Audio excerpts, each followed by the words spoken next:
সময় ও পরিস্থিতি আমাদের বারবার হারিয়ে দিয়েছে, তবু নিজেদের অজান্তেই আমরা আবার স্বপ্ন দেখে ফেলি। আমাদের এই মেসেজ কত মানুষের কাছে পৌঁছবে আমরা জানি না, কিন্তু যদি একজন সত্যিকারের দেশপ্রেমিকের কাছে পৌঁছই, তাহলে হয়তো আমরা আবার স্বাধীনতার আশা রাখব, নতুন করে স্বপ্ন দেখব নতুন স্বাধীনতার। কিরে, কি লিখছিস? কবিতা? না না, আমার একটা বন্ধু কলেজে ছোটোখাটো জিনিস নিয়ে লেখালেখি করে, তো সেই আমাকে বললো বিদেশি জিনিস বর্জন করা নিয়ে যদি যদি কিছু একটা লেখা যায়, তো সেটাই চেষ্টা করি, যদি কিছু হয় আর কি। ঠিক আছে, লেখো, ডিস্টার্ব করবো না। হ্যাঁ আচ্ছা, তুমি একটা হেল্প করো তো। তুমি তো কবিনগরের স্ক্রিপ্ট ফিপ্ট লেখো, কিছু একটা হেল্প করো।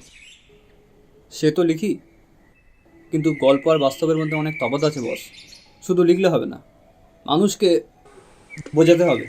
ওটাই তো ব্যাপার, মাথায় কিছু আসছে না, এমন কি বললে মানুষ বুঝবে, মানুষ শুনবে, কোনো আইডিয়া আসছে মানুষের মতো করে বলতে হবে। মানে পুরো ব্যাপারটা মাথার উপর দিয়ে যাচ্ছে। মানুষের মতো বলতে মানুষ মানুষের ভাষা সব থেকে ভালো বোঝে, তাই মানুষের মতো করে বলতে হবে। কিছু আইডিয়া আছে মানুষের মতো?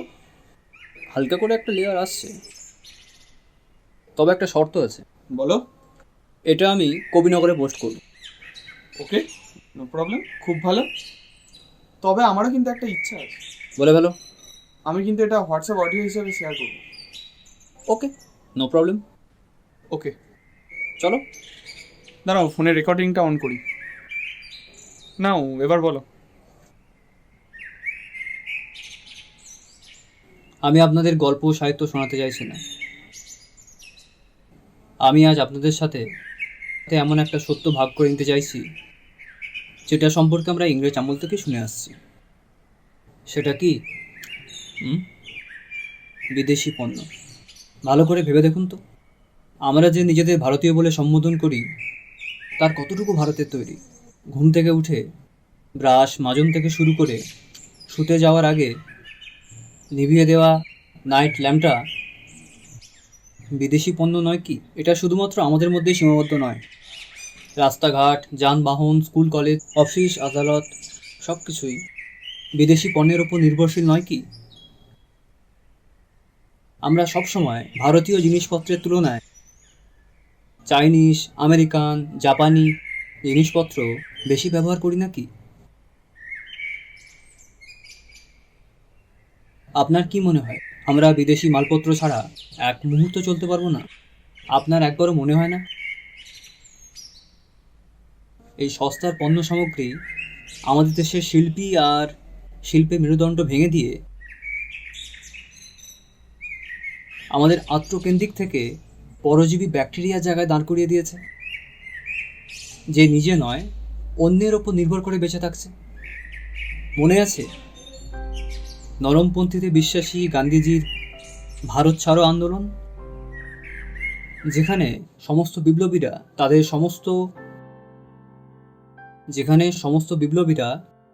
তাদের সমস্ত সাহেবী পোশাকপত্র, আসবাব জিনিসপত্র পুড়িয়ে দিয়ে চরকা কাটা সুতোর তৈরি পোশাক বেছে নিয়েছিল? বিদেশি পণ্যকে বয়কট করেছিল। ভুলে গেছেন? ভুলে গেলেন সেদিনের কথা? সময় এসে গেছে ভারতবাসী, স্বাধীনতা সত্ত্বেও আমরা আজ পরাধীন। তাই চলো পাল্টাই। চায়নার যে সমস্ত অ্যাপস আমাদের অ্যাকাউন্টে টাকা এনে দিচ্ছে, কে বলতে পারে সেই অ্যাপস আমাদের অ্যাকাউন্টে সব টাকা ট্রান্সফার করে নেবে না? কি সৌম্য, কি করছো? দাঁড়া দাঁড়া দাঁড়া, ফোন মারছি, দাঁড়া দাঁড়া দাঁড়া, ডিস্টার্ব করিস না, ফোন মারছি। ও আরে জানো, ডিজে গেম থেকে আমি লকডাউনে 50,000 টাকা ইনকাম করেছি। সে কি রে? হ্যাঁ দেখো, এই দেখো। সত্যি? হ্যাঁ, কি অ্যাপস রে? আরে ডিজে গেম, খুব ভালো গেম, ব্যাংকে টাকা আসে ভাই। আমাকেও তাহলে একটু ডাউনলোড করে দে তো। এই নাও এই অ্যাপসটা। দাঁড়া, ডাউনলোড হচ্ছে, দাঁড়া দাঁড়া, আমাকেও শিখিয়ে দিস তো একটু। দেখ তোর একটা এসএমএস ঢুকছে মনে হচ্ছে, দেখ। কি হলো? 10,000 টাকা কাটলো কেন? দেখ ভাই, 10,000 টাকা কাটলো। সে কি রে? ও মাই গড, আবার এসএমএস 10,000 টাকা কাটলো। দেখি দেখি দেখি আবার এসএমএস হলো, দেখ না। কি হচ্ছে এটা? আবার এসএমএস হলো, দেখ। দেখি দে। দেখ দেখ, 10,000 টাকা করে কাটছে প্রতিটা এসএমএস, 10,000 টাকা করে কাটছে। যা, তোর এই অ্যাপস থেকেই মনে হয় কাটছে সব। ব্যাংক অ্যাকাউন্ট থেকে কাটছে সব। হতে পারে অ্যাপসটা ব্যাংকের সাথে লিঙ্ক ছিল। যা, সব টাকা তাহলে কেটে নিল আমার ব্যাংক থেকে। অ্যাপস থেকেই কাটছে তাহলে? হ্যাঁ, দরকার নেই বাবা, এসব অ্যাপস ডাউনলোড করার আমার দরকার নেই। ওই জন্যই বলি গুগল অ্যাপস ডাউনলোড করবি না। যে সমস্ত অ্যাপস আমাদের অসময়ে এন্টারটেন করছে, কে বলতে পারে আপনার হাইড অ্যাপসে গোপন করা সব ভিডিও ফাঁস হয়ে যাবে না? হ্যালো হ্যালো সম্রাট, তুই কি অ্যাপ লকটা ইউজ করতিস? হ্যাঁ। আরে তাড়াতাড়ি সোশ্যাল মিডিয়াটা চেক কর। কি হয়েছে রে? তোর গার্লফ্রেন্ডের যত ক্লোজ ভিডিও বা তোর ছবি ছিল, বার্থডে ভিডিও সমস্ত কিছু তোর। কি বলছিস কি? তাড়াতাড়ি চেক কর ভাই। আরে কি তাড়াতাড়ি চেক কর ভাই। কি দেখাচ্ছে? ঠিক আছে, দেখে তাড়াতাড়ি জানা। আরে কি বলছিস কি তুই? আরে হ্যাঁ ভাই, তাড়াতাড়ি চেক। দাঁড়া দাঁড়া, ফোনটা রাখ।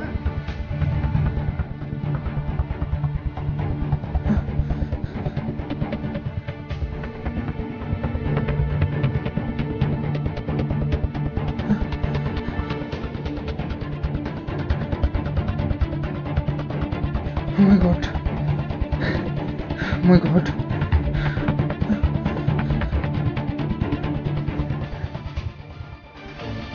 যে অ্যাপসের মাধ্যমে স্কুল পড়ুয়ারা মানুষের কাছে পরিচিতি পাচ্ছে, একবারও মনে হয় না ওই অ্যাপস তাদের পড়াশোনার সময় খেয়ে নিচ্ছে?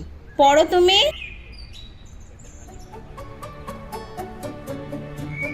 গাড়ি চালায় বংশীবদন সঙ্গে যায় ভাব রে মদন হাট বসেছে শুক্রবার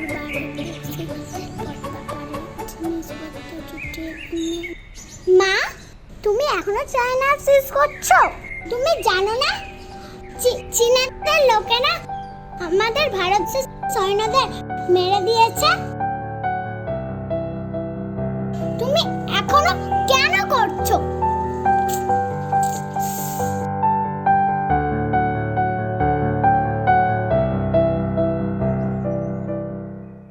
আচ্ছা, একটা কথা বলুন তো, সরকার থেকে এই সমস্ত অ্যাপস বন্ধ হয়ে গেছে বলে কি খুব কষ্ট হচ্ছে?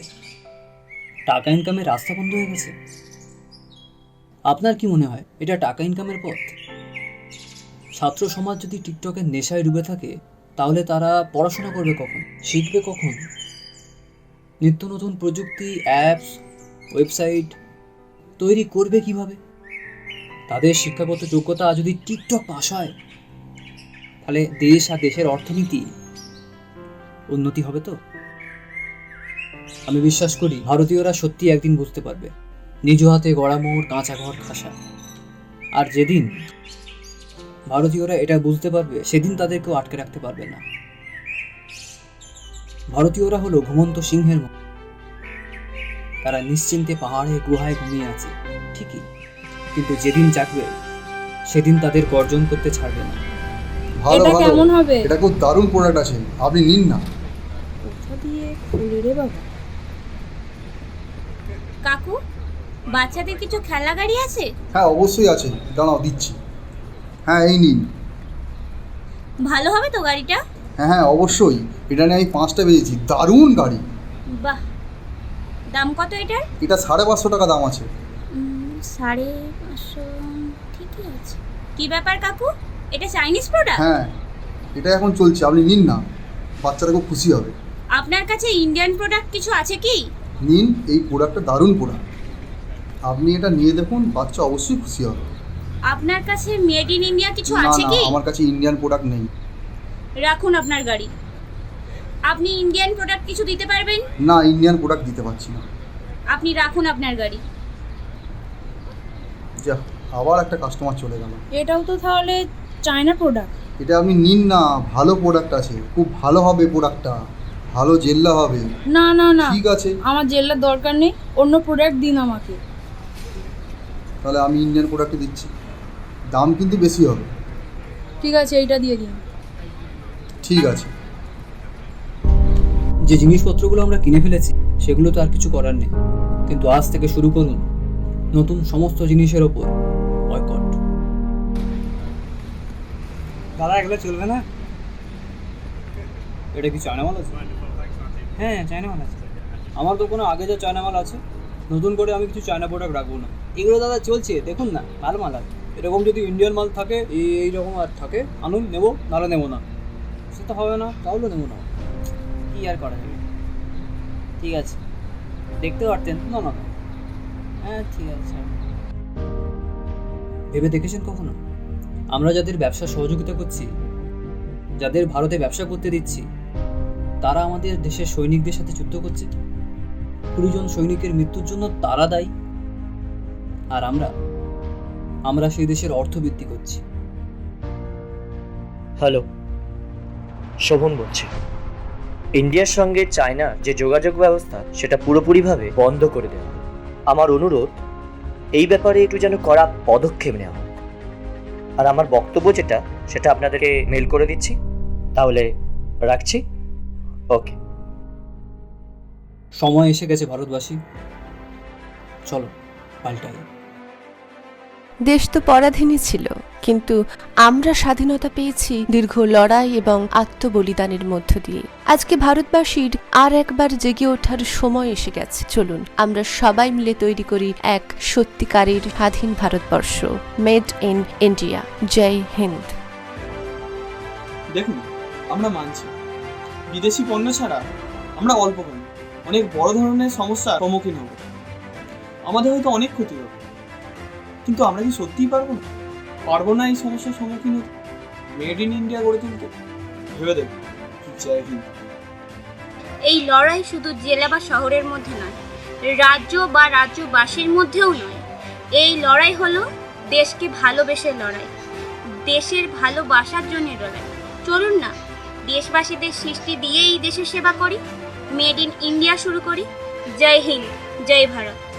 আপনাদের সবাইকে অনুরোধ করছি, ইন্ডিয়ান মাল ইউজ করুন আর মেড ইন ইন্ডিয়া গড়ে তুলুন। জয় হিন্দ। আমি টিকটক করতাম, টিকটক করতে ভালোবাসতাম, কিন্তু টিকটক ব্যান হয়ে যাওয়ার পরে একটু দুঃখ পেয়েছি, কিন্তু আমি ইন্ডিয়াকেই সাপোর্ট করব। আসুন সবাই মিলে মেড ইন ইন্ডিয়া গড়ে তুলি। জয় হিন্দ। চলো বদলে ফেলি নিজেদের অভ্যাস। কষ্ট হবে, অনেক সমস্যাও দেখা দেবে, কিন্তু আমাদের হার মানলে চলবে। আরও একবার নিজেদের স্বাধীন করে তুলতে শুরু করি মেড ইন ইন্ডিয়া। মনে রাখবেন, এই স্বাধীনতা ভারতের নিজেদের স্বাধীনতা।